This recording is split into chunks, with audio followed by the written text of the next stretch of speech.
말씀을 위해서 마스크를 잠깐 벗도록 하겠습니다.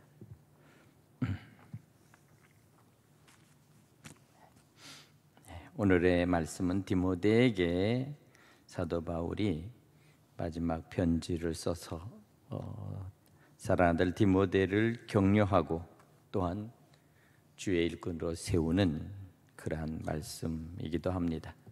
그러나 또한 이 말씀은 또한 오늘 이 말씀을 읽는 우리에게도 다시 한번 우리의 믿음과 신앙을 다시 새롭게 할 수 있는 강한 도전과 그리고 격려가 있는 말씀입니다. 오늘 저녁에 이 말씀을 듣는 여러분과 또 동영상 유튜브로 예배드리는 우리 모든 성도들에게 하나님의 크신 위로와 소망과 격려가 있기를 간절히 바랍니다. 오늘 먼저 우리는 오늘 본문을 가만히 들여다보면 사도 바울이 가장 강조하는 측면이 있습니다. 그것은 바로 너는 그리스도 예수 안에 있는 은혜 가운데 강하고, 오늘 여기 말씀의 가장 주제는 바로 은혜 안에 있는 사람들, 은혜 안에 있는 사람들. 그래서 오늘 본문에 보면 예수 안에 있는 은혜라는 말을 쓰고 있습니다. 예수 안에 있는 은혜. 도대체 예수 안에 있는 은혜가 무엇일까? 먼저 여기에다 우리는 관심을 두고 다시 한번 생각해 볼 그러한 말씀입니다. 예수 안에 있는 은혜. 오늘 예수 안에 있는 은혜를 우리는 삼아야 합니다. 은혜라고 하는 말은 우리가 많이 사용할 수 있고 많이 우리가 들었지만 오늘 유독이 사도 바울은 예수 안에 있는 은혜라는 말을 콕 집어서 쓰고 있어요. 예수 안에 있는 은혜가 뭘까? 바로 그것은 바로 예수 안에 우리에게 주시고자 하신 은혜는 바로 구원이라는 것입니다. 구원. 구원에 대한 것을 말씀하고 있습니다. 그래서 오늘 여기 우리가 다시 한번 10절에도 그러므로 내가 택한 자들을 위하여 모든 것을 참음은 그들도 그리스도 예수 안에 있는 구원을 영원한 영광과 함께 받으려 함이라 그랬어요. 예수 안에 있는 은혜는 바로 구원이다. 바로 이 구원의 확신이 있는 자만이 비로소 그 어떤 환난, 세상 속 어떠한 시련과 역경, 그리고 때로는 세상 속에서 견딜 수 없는 여러 가지의 고통과 때로는 질병 속에서도 내 안에 나를 흔들지 못하는 바로 예수 안에 있는 구원이 나를 언제나 강하게 한다는 것입니다. 여러분에게도 오늘 예수 안에 있는 이 은혜가 여러분 속에 강력하게 역사하기를 바랍니다. 예수 안에 있는 이 은혜는 나를 흔들 수 없는 은혜요, 나의 모든 것을 빼앗아갈 수 없는 바로 그와 같은 은혜요, 그리고 결코 세상의 어떤 것으로도 나를 좌절시키지 못하는 은혜다. 바로 이 은혜, 이것이 뭐냐? 이것이 바로 오늘 여기 말씀하고 있는 바로 구원의 은혜라는 것입니다. 8절에 내가 전한 복음대로 다윗의 씨로 죽은 자 가운데서 다시 살아나신 예수 그리스도를 기억하라. 다시 말하면 죽음의 권세를, 모든 것들을 깨어버리고 그 죽음에서부터 다시 생명의 부활로 나왔던 그 바로 예수님, 바로 그것이 바로 예수님에게 나타난 구원이라면 이 부활의 구원, 부활의 능력이 바로 예수 안에 있는 은혜요 곧 내게 있어서의 바로 구원이라는 것입니다. 결코 넘어지거나 쓰러지거나 좌절하거나 그리고 낙심하지 않는 구원입니다. 바로 이 은혜. 그래서 나는 언제나 주님 안에 있는 이 은혜, 그 은혜는 전적인 주님의 안에 있는 그러한 사랑입니다. 주님의 사랑. 주님이 나를 사랑하시는 그 사랑이 그것이 생명보다도 더 뜨겁고 생명보다도 더 귀하며 생명보다도 소중한 주님의 사랑이 바로 내 안에 바로 그 사랑이 들어오는 것입니다. 이 은혜를 바로 사도 바울은 가지고 있었습니다. 그래서 예수 안에 있는 은혜 가운데서 강하다. 자, 여러분, 우리는 바로 예수님과 그리고 그 예수님께서 우리에게 주시는 그 은혜 안에서 먼저 우리는 강한 사람이 되어야 합니다. 은혜에 강하라. 네. 은혜가 강한 사람만이 모든 것들을 우리는 견딜 수 있고 참을 수 있고 모든 것들을 극복할 수가 있습니다.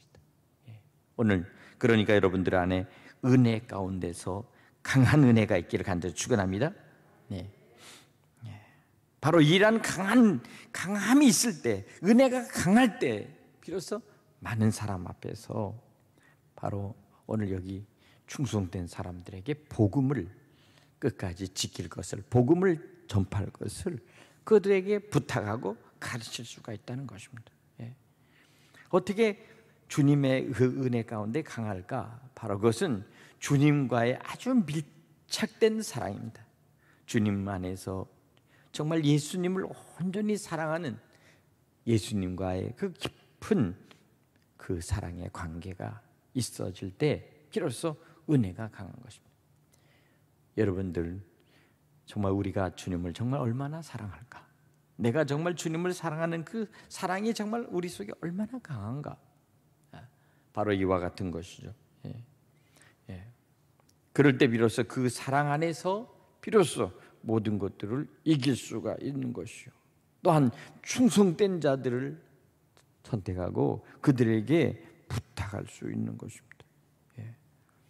두 번째로 오늘 여기 본문의 말씀 보니까 너는 그리스도 예수의 좋은 병사로 나와 함께 고난을 받으라. 여기서 좋은 병사.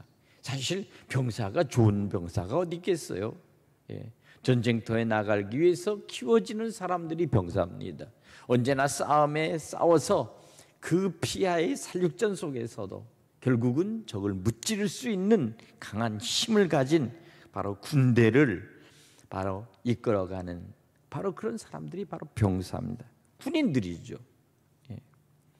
그 군인들은 일단은 전투에 나가면 바로 그 전투에서는 오직 일사불란한 단결심과 함께 전투력을 가지고 있습니다.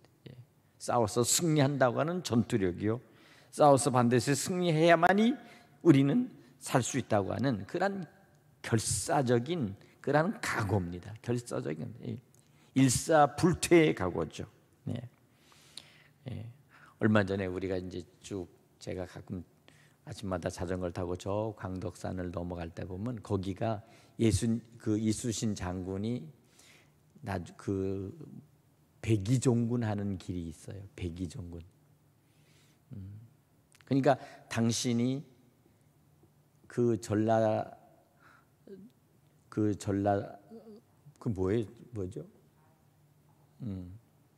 근데 해군으로 말하면은 아마 사령관 정도 되나? 동해 사령관, 남해 사령관. 그 사령관직을 파직돼 가지고 그래서 와서 있다가 이 아산집에서 다시 이제 저 남해 저 한산도로 걸어서 이제 군인이지만 군번도 없고 계급도 없이 이제 다시 무명의 병사로 이제 전투에 나가기 위해서 거기로 다시 본대로 복귀하는 그 길이 바로 백이종군의 길이죠. 저는 그 길을 이렇게 가면서 이런 생각이 있습니다. 이 길을 가면서 과연 장군은 무슨 생각을 했을까? 이 길을 가면서 무슨 생각을 하고 전투하러 저 남쪽 바다 저 남해 끝까지 갔을까? 걸어가는 겁니다. 뭐 말 타고 가는 것도 아니고 걸어서. 근데 거기까지 가는 동안 쉬엄쉬엄 그렇게 가지 않았을 거예요. 아마 빠른 속도로 갔을 거예요. 왜? 빨리 부대에 복귀해야 되니까. 얼마나 빨리 가겠습니까? 쉬지 않고 갔겠죠. 몇 날 며칠을 걸어갔을 것입니다. 아산에서부터 걸어간다면 많은 시간을 걸려서 몇 날 며칠을 걸어서 바로 갔을 것입니다. 그리고 그곳에서 이제 일본군과 싸우기 위해서 일전을 불사르기 위해서 고민했을 거예요. 임진왜란에 있는 그것을 보면은 밤에 잠을 못 자고 수도 없이 작전을 짜면서 점을 쳤다고 그래요. 점을 쳤다는 얘기가 자주 나옵니다. 별의별 점을 다 쳐봤겠죠. 이길 수 있을까? 실패할까? 승리할까? 이렇게 하면 될까? 저렇게 하면 될까? 혼자서 별의별 궁리를 다 하면서 그러면서 했겠죠. 결국 그렇게 하면서 노력을 하고 노력하면서 마지막까지 이제 전투에서 정말 전무후무한 그러한 전승을 하게 됩니다. 바로 그것입니다. 19번 싸워서 19번 승리했다는 이 해전사의 전투는 세계 그 어느 나라에도 없습니다. 그것도 당시 최강의 일본 해군력을 깨뜨린 겁니다. 일본의 해군이 서해로 돌아와서 저 평양으로 올라가지 못하도록 바로 그 입구를 틀어 막은 거죠. 바로 이와 같은 일을 한 것입니다. 저는 여기서 우리에게 말씀하는 것은 좋은 군사라는 게 뭘까? 너는 그리스도 예수의 좋은 병사, 좋은 군사로 나와 함께 고난을 받으라. 병사로 복무하는 자는 자기 생활에 얽매이는 자가 하나도 없나니 이는 병사로 모집한 자를 기쁘게 하려 함이라. 바로 그것입니다. 제가 군선교를 통해서 이제 부대를 방문해 보면 이 부대에 있는 지휘관들이 그럽니다. 한 곳에서 2년을 머물 수가 없다고 그러네요. 2년이 되면 또 딴 곳으로 가야 된대요. 계속해서 돌아다니는 거죠. 군인은 어느 곳에서 계속 머물 수 없는 그런 직업이 바로 군인인가 봐요. 계속해서 이 부대에서 저 부대에서 또 다른 부대. 별의별 부대가 다 있잖아요. 그렇죠? 보병, 말단 보병 걸어다니는 보병서부터 저 핵을 무장한 그런 포병까지 모든 것을 다 섭렵하게 되는 것입니다. 그러나 한 가지 분명한 것은 무엇입니까? 바로 그 일을 하는 데 있어서 그들은 아주 기쁘게 한다는 것입니다. 충성되게 한다는 것입니다. 충성되게. 오늘 여기 충성이라는 말입니다. 충성. 오늘 우리가 예수를 믿고 주님을 섬기는 것도 사실 충성이 있어요. 충성. 중요한 것은 바로 그것입니다. 교회에서 어떤 행사를 하든지 그 어떤 일을 하든지 교인들이 일사불란하게 움직일 수 있는 교회, 바로 그 교회가 사실은 충성된 그러한 성도들이 있는 교회입니다. 그러니까 우리가 전도한다 그러면 전도하는데 일사불란하게 나가서 움직이는 바로 그와 같은 교회. 체육대회 한다 그러면 체육대회 가는데 모두가 다 동원해서 다 함께 가서 즐겁게 체육대회라는 교회. 바로 그것이 바로 저는 충성된 성도요, 충성된 교회다. 저는 그렇게 생각합니다. 바로 그거예요. 그러니까 오늘 우리는 이와 같은 일을 하면서 우리가 먼저 중요한 것은 그 모든 것들이 바로 주님께 영광이 되기 위해서 우리가 기쁘게 하나가 되는 일을 하는, 기쁘게 하나가 되는 일이다. 사는 여러분, 여기 10절에 그러므로 내가 택한 받은 자들을 위하여 모든 것을 참음은 그들도 예수 그리스도 안에 있는 구원을 영원한 영광과 함께 받으려 함이라. 이렇게 말합니다. 마지막 최종적인 것은 영원한 영광을 우리가 다 같이 우리 성도들이 함께 받는 영광에 참여하는 것이다. 영원한 영광. 바로 그것이 무엇입니까? 영원한 하나님의 나라에 우리가 들어가는 일입니다. 영원한 아버지 집에 우리가 함께 들어가는 것입니다. 구원받은 백성들이 바로 영원한 아버지 집에 하나님 여호와의 나라에 들어가는 일입니다. 이와 같은 영광. 자, 11절. 미쁘다 이 말이요 우리가 주와 함께 죽었으면 또한 함께 살 것이요 참으면 또한 함께 왕노를 할 것이요 우리가 주를 부인하면 주도 우리를 부인하실 것이다. 바로 그것입니다. 참느냐, 견디느냐, 부인하느냐, 주님으로부터 떨어져 나가느냐.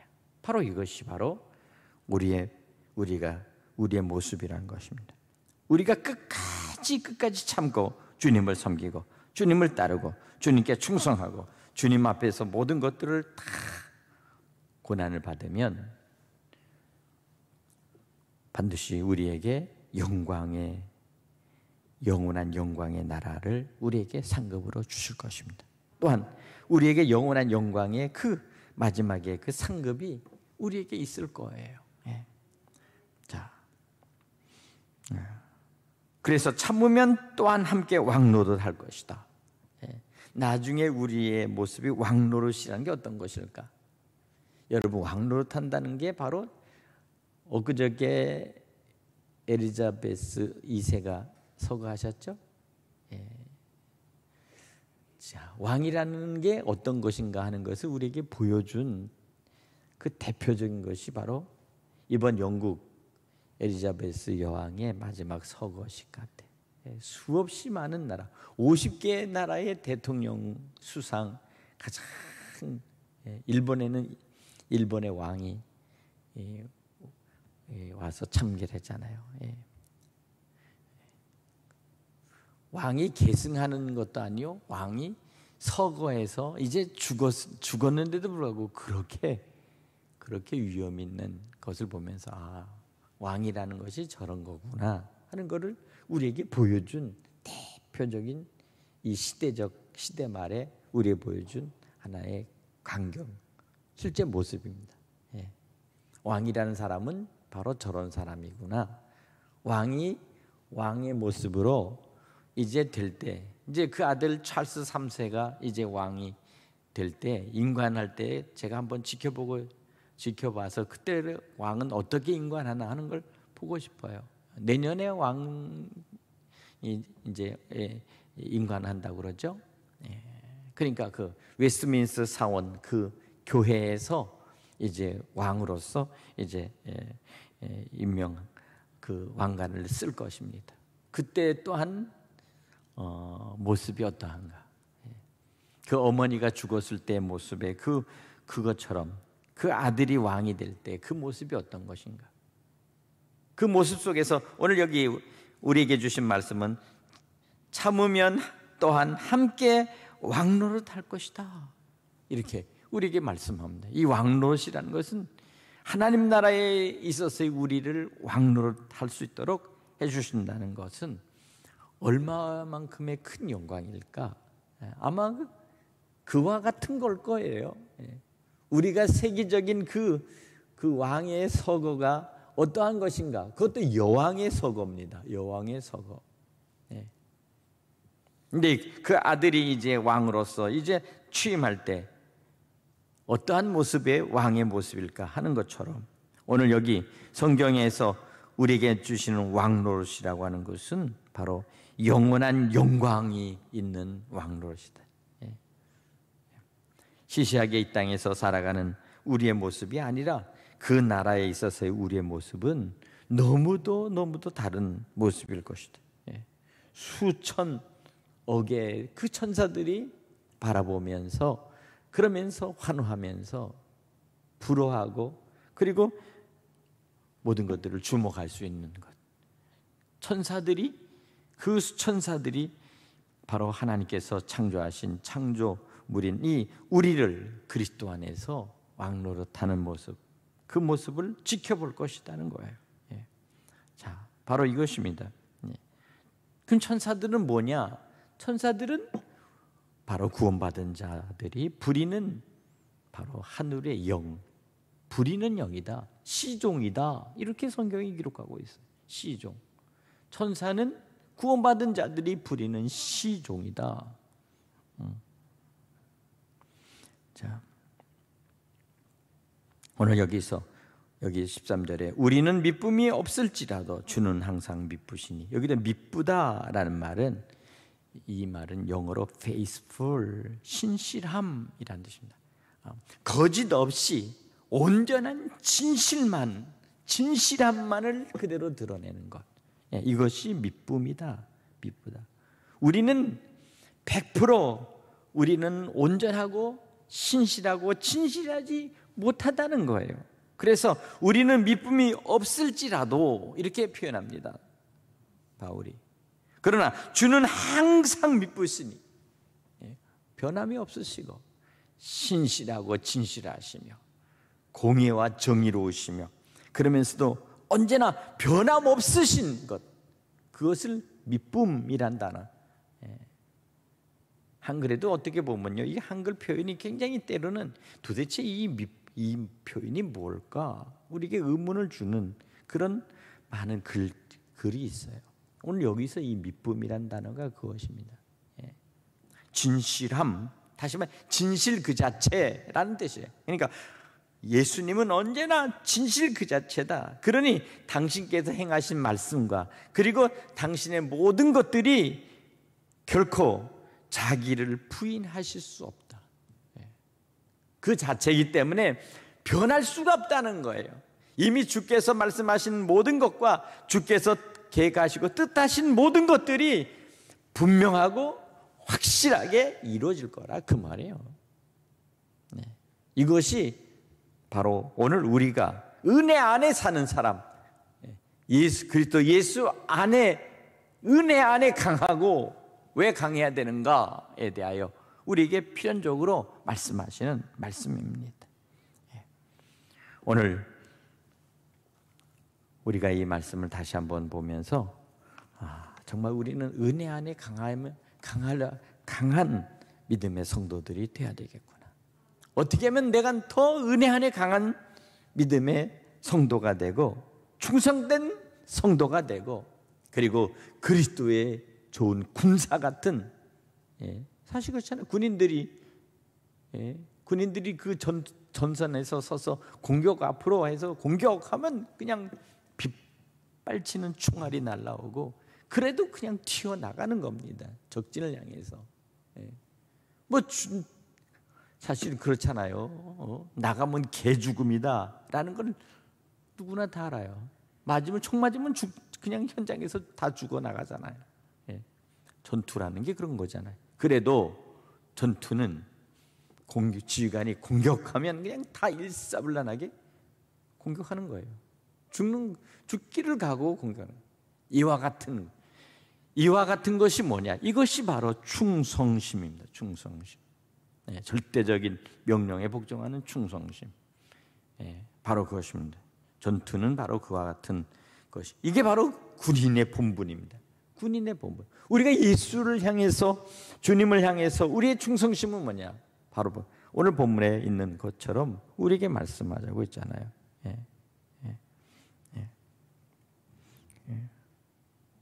우리가 주님과 함께 우리가 죽을지라도, 여기 미쁘다 이 말이, 우리가 주와 함께 죽었으면 또한 함께 살 것이요 라는 말을 여기서 합니다.